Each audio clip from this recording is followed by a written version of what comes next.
asalaamaaleykum wa rahmatulah jigéenu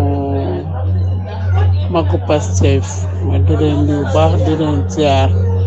di jël nuyoo bi di ko teg si présidente Aïssatou Ndiaye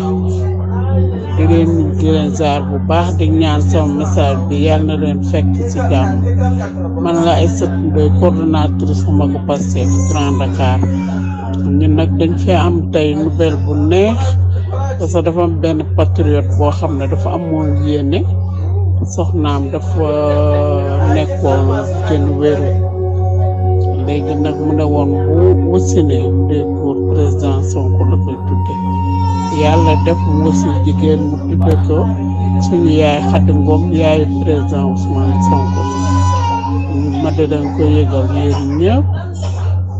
dëkk yëgal groupe bi bàyyi ma kenn inchaallah di sàkku ñaan ci yéen ñëpp nag ngeen ñaanaloon ñu ko moo tax ma dugalal leen photo yooyu